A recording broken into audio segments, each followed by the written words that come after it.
Dr. Gianni Pes analyzed 377 municipalities across Sardinia and found one cluster of mountain villages where men reached the age of 100 at 3 times the national rate. That was in 2004. 22 years later, those same villages still produce centenarians. Pes asked every one of them the same question. What do you eat every single day? The answer was always the same. It was not pecorino cheese, and it was not Canonau wine. It was a bowl of minestrone, the same vegetable and bean soup made the same way, from the same garden, eaten at the same table at the same hour for 80 or 90 consecutive years. In 2019, researchers at the University of Sassari sequenced the gut bacteria of Sardinian centenarians and found something the medical world did not expect. Their intestines were colonized by a specific strain of bifidobacterium that younger Sardinians in the same villages did not have. That bacteria thrives on one thing: soluble fiber from slow-cooked beans and vegetables. This is the exact fiber found in that daily bowl of soup. But the soup is only the first layer, because in 2011, the University of Cagliari tested a bitter honey found only in Sardinian hills, Miele Amaro di Corbezzolo, and measured an antioxidant compound called homogentosic acid that scored higher than resveratrol on every oxidative stress test they ran. It scored higher than the molecule that launched a billion-dollar supplement industry. And Sardinian centenarians eat this honey every week. So what exactly is in that soup? What makes that honey different from every other honey on Earth? And why has modern medicine ignored both of them? Get a pen. Here is what you are going to walk away with today: the exact ingredients of su minestrone, the daily centenarian soup, and how to make it this Sunday, where to find Corbezzolo honey and how to use it daily, and a third element, a wild herb practice that almost nobody outside Sardinia talks about. By the end of this video, you will have a complete 3-layer system. You can start the first layer tonight. But first, the thing everyone gets wrong about Sardinian longevity, and it is the thing I believed for years before I read the actual research. The common explanation goes like this: Sardinian centenarians live long because of genetics. They are isolated mountain people. Their gene pool is ancient and separate. You cannot replicate what they have because you were not born there. This is the isolation argument, the lucky DNA argument. Here is why that is wrong. Pes and his team looked directly at this question. Genetics explains somewhere between 20 and 25% of average lifespan. The rest is lifestyle, diet, and environment. That number comes from twin studies in population genetics research spanning decades. It is not controversial among longevity researchers. What is controversial is that the supplement industry, the genetics testing industry, and a certain strain of fatalistic thinking all prefer the genetic story. It removes the inconvenient implication that what you eat at lunch matters. The gut microbiome study from 2019 makes the genetics argument even harder to sustain. The centenarians had a bacterial profile, specifically higher diversity of core microbiota species and elevated capacity for producing short-chain fatty acids that younger Sardinians living in the same villages did not have. Same gene pool, different gut. The microbiome was not inherited. It was built over a lifetime of eating a specific diet. The fiber-rich daily soup was the most likely driver, according to the researchers themselves. And here is the part that should end the genetics debate permanently. The villages that drifted away from the daily minestrone tradition in the 1980s and 1990s, as fast food arrived on the coast and young people started eating differently, have not maintained the same longevity rates. The genetics did not change. The food did. Isolation did exactly one useful thing. It kept the traditional food culture intact longer than anywhere else on the island. That is its only relevant contribution to longevity. It was a preservative for a dietary habit, not a genetic sanctuary. Now, su minestrone, let me tell you exactly what is in it and how to make it. The Sardinian version of this soup is not what you find in a can at the grocery store. It has a specific architecture.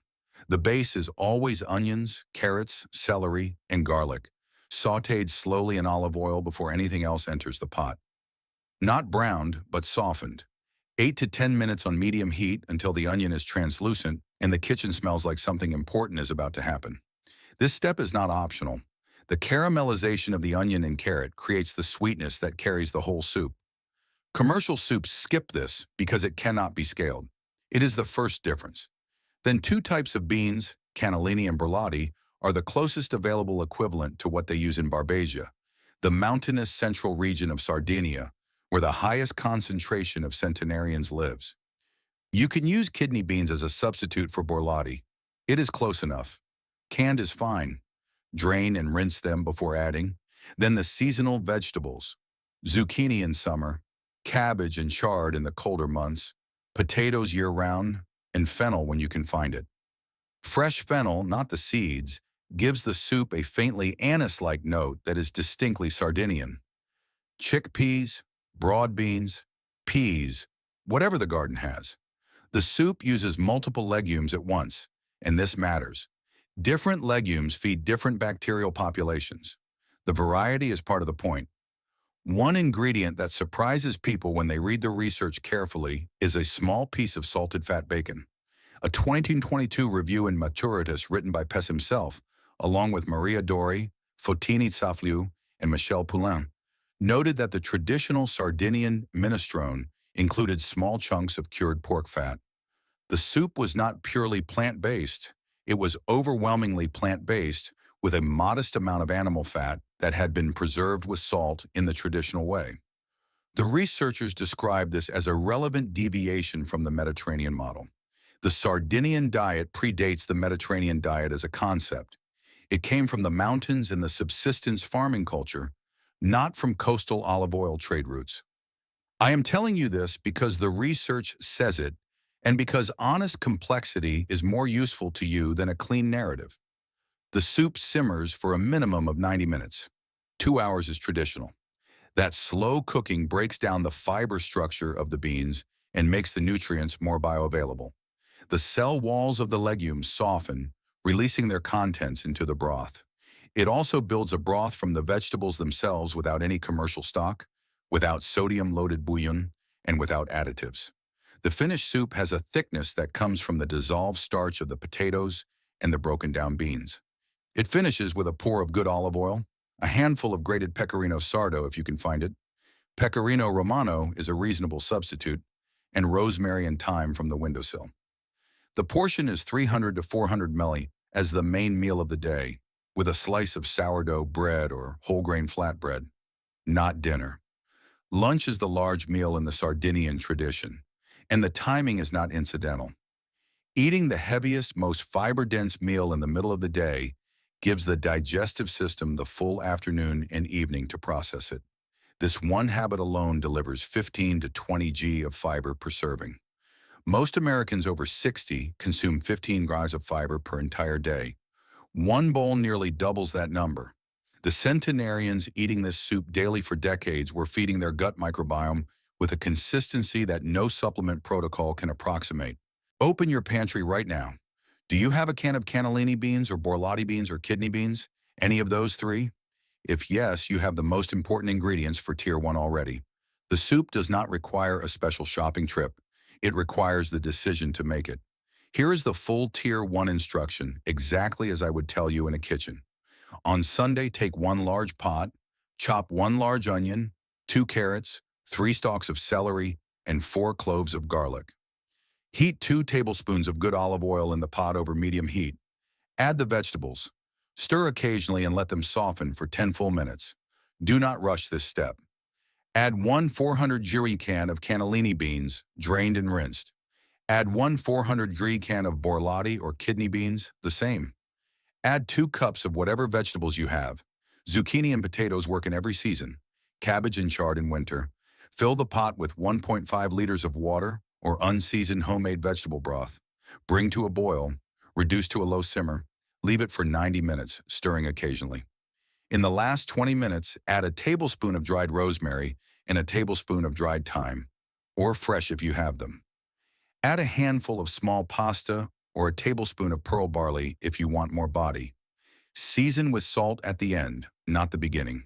Salting too early toughens the beans. Serve with a drizzle of olive oil over the top. Make enough for 4 to 6 servings. Eat it for lunch at least 4 days that week. That is Tier 1.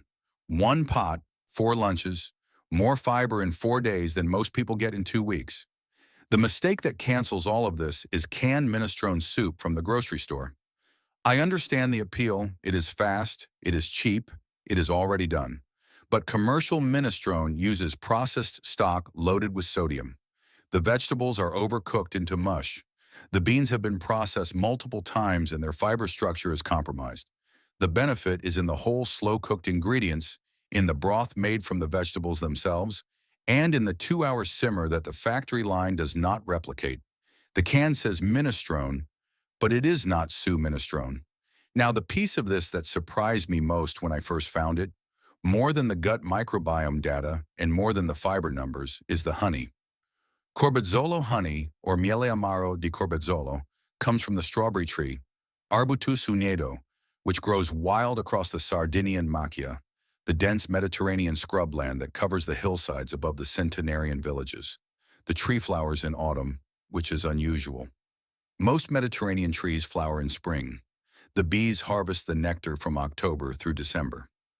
The honey they produce is unlike any other honey on the market. It is dark amber, almost brown.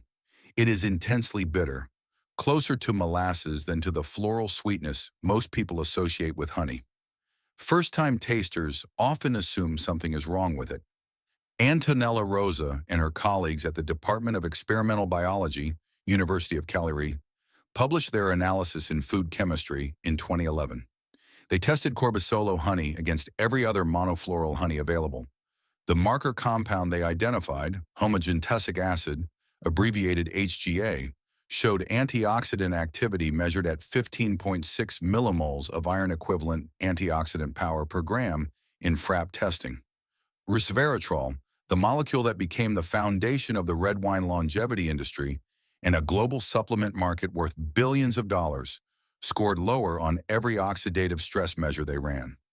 HGA also showed a specific capacity to protect LDL cholesterol from oxidative damage, the process that turns LDL particles into the arterial plaques that lead to cardiovascular disease. And HGA crosses intestinal cells via passive diffusion.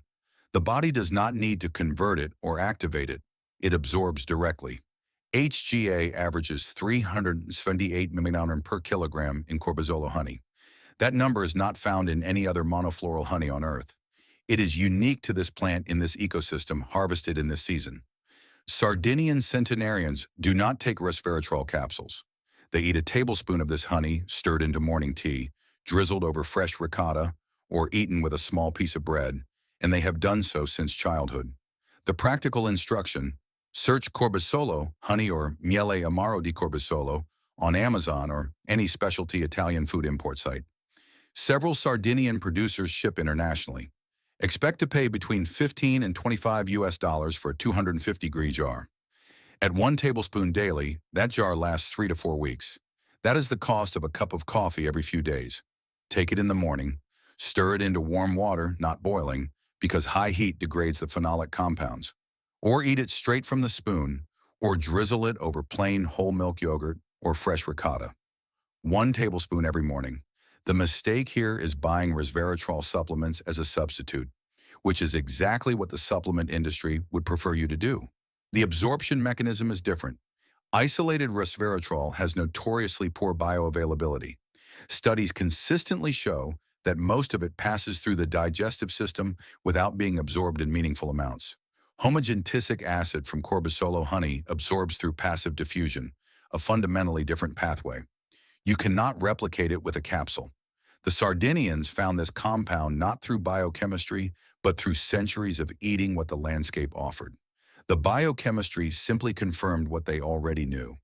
Now, everything I just explained, the soup, the honey, the preparation method, the mistake to avoid, that is one chapter of a larger system called the Blue Zone Body Reset. It is over 60 pages week by week with no calorie counting, no gym, and no supplements. It is just what the world's longest-lived people actually do, adapted for your kitchen. Links are in the description. Let's keep going. Now, I want to tell you something about these mountain villages that the longevity statistics do not capture. Drive into Arzana, a village of roughly 2,500 people in the Ogliastra district, On a weekday morning before 8 the older women are already in their gardens, not for pleasure, but for the day's food. The garden behind the house is not a hobby or an aesthetic choice. It is the food supply.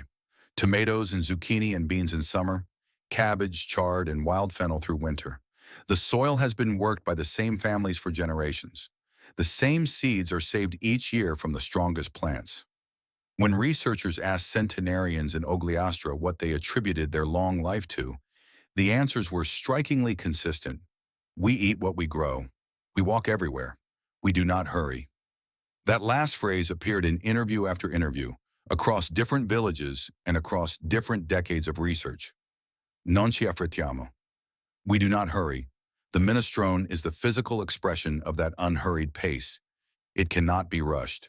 2 hours of simmering is not inefficiency. It is the method. The act of making it, standing at a stove and tending a pot that needs nothing from you except occasional attention, is itself a form of the slow life the centenarians describe. I cannot prove this in a clinical trial, but I suspect the ritual of preparation contributes something that no nutrient analysis has figured out how to measure. The slow attention is part of the practice. Johnny Pest noted in his 2022 Maturitas review that the Sardinian Blue Zone diet shows what he called relevant deviations from the Mediterranean model. The diet is not the Mediterranean diet. It is older than the Mediterranean diet as a dietary concept. It came from subsistence farming in the mountains, not from coastal trade culture. The mountain people of Barbagia were too isolated, too poor, and too self-sufficient to follow trends. They ate what the land gave them: beans, vegetables, herbs, modest amounts of preserved meat and aged cheese, and wild honey from the hillside trees. The isolation that most people frame as a genetic accident was actually a preservation mechanism for a food culture that happened to produce extraordinary longevity. The centenarians do not follow a protocol. They follow a memory of how their mothers cooked. The protocol is the memory made visible. Now the third element, the one that almost nobody outside Sardinia knows, and the one that is hardest to source but easiest to use once you have it: myrtle. Myrtus communis. One of the wild herbs of the Sardinian macchia. Sardinians consume myrtle across their entire lives and in multiple forms. Mirto, the deep garnet-colored liqueur made from myrtle berries, is the traditional digestivo of the island. A small glass after a meal, 2 or 3 evenings a week in every household. Myrtle berries are steeped as an evening tea. Myrtle leaves are used in cooking alongside rosemary and wild thyme. In the mountain villages, the consumption of these wild herbs is not medicinal. It is culinary. It is part of what dinner tastes like. Researchers at the University of Cagliari identified the key compound in myrtle berries: onothin B, a macrocyclic L-agatannin, measured at 194 mg per liter in the liqueur form. In controlled in vivo testing published in ACS Omega in 2019, myrtle leaf extract showed anti-inflammatory effects that outperformed the pharmaceutical reference drug used as the comparison standard. The effective dose in the study was 100 mg per kilogram.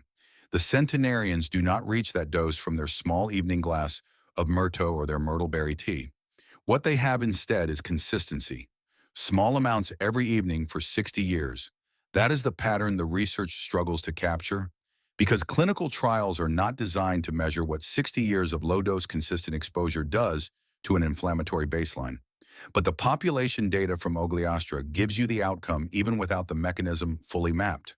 The people who have consumed these plants consistently in small amounts throughout their lives are the same people who are still alive at 100. Here is how to add Tier 3. Search dried myrtle berries on Amazon or through Mediterranean herb suppliers. Calustians in New York ships internationally, as do several Italian herb importers. Steep 1 teaspoon of dried berries in just boiled water for 8 to 10 minutes after your evening meal. Drink it as a tea. That is the simplest form.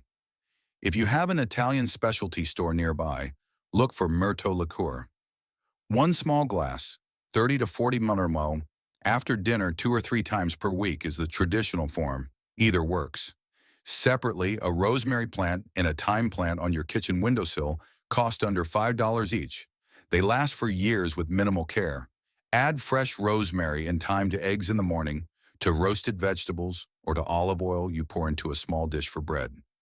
These herbs contain rosmarinic acid and thymol, both documented antimicrobial and anti-inflammatory compounds. The centenarians do not think of them as medicine. They think of them as the way food tastes. The mistake with Tier 3 is reaching for myrtle extract capsules, which exist and are marketed at high doses. The research did not show benefit from concentrated high-dose supplementation. It showed benefit in a population that consumed small amounts consistently over an entire lifetime. The mechanism is cumulative, not acute. The small evening ritual is the practice. The capsule is not a shortcut to 60 years. Let me now put the three layers together so you can see the system as a whole. Think about what is happening biologically when all three tiers run simultaneously. The daily minestrone delivers 15 to 20 joules of soluble fiber per serving. That fiber feeds Bifidobacterium adolescentis and the related strains that the 2019 University of Sassari study found enriched in centenarian guts. These bacterial populations produce short-chain fatty acids, particularly butyrate, which reduce systemic inflammation, strengthen the intestinal barrier, and regulate the immune response. The fiber from multiple legume types feeds multiple bacterial species. The diversity of the input feeds the diversity of the microbiome. The Corbus Solo honey adds homogentisic acid daily. HGA protects LDL cholesterol from the oxidative damage that converts it into the arterial plaque that cardiovascular disease requires to progress. It absorbs through passive diffusion. It works on the oxidative stress pathway that the fiber-fed microbiome is also addressing from a different angle. The myrtle tea adds oenothium B, working on inflammatory pathways from a third angle. Not the same mechanism as the fiber and not the same mechanism as the honey.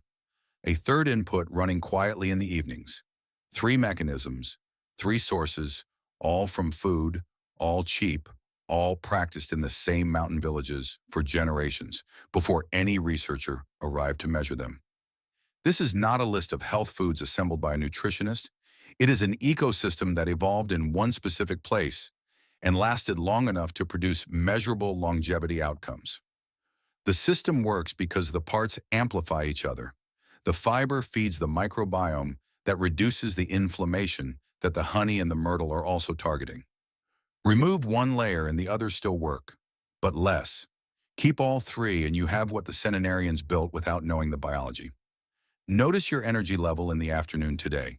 Not this week, but today. If you experience a consistent energy drop between 2 and 4 in the afternoon, that is partly an inflammatory signal. It is not a protein signal or a caffeine signal.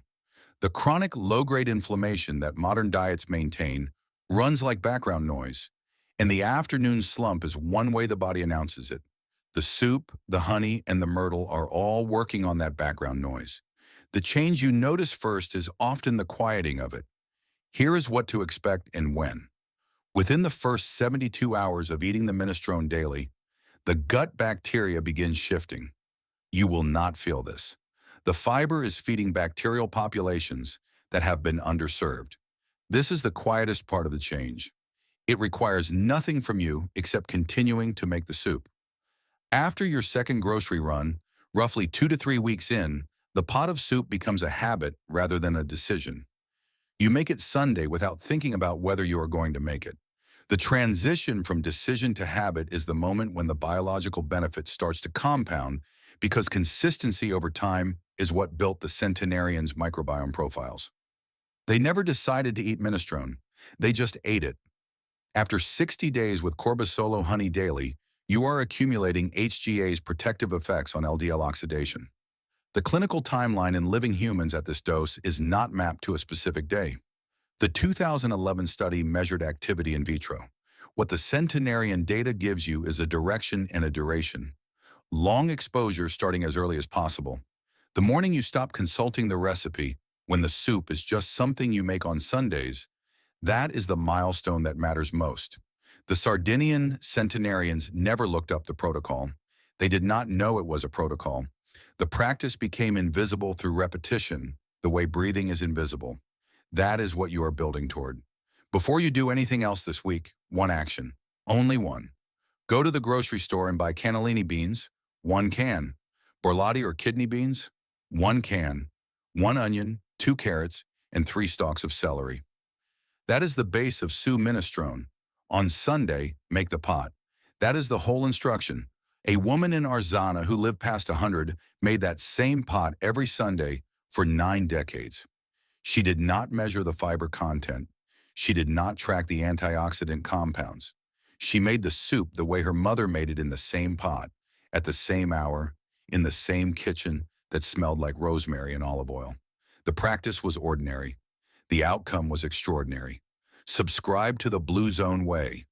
Every week, one zone, one practice, one system, and one question for the comments.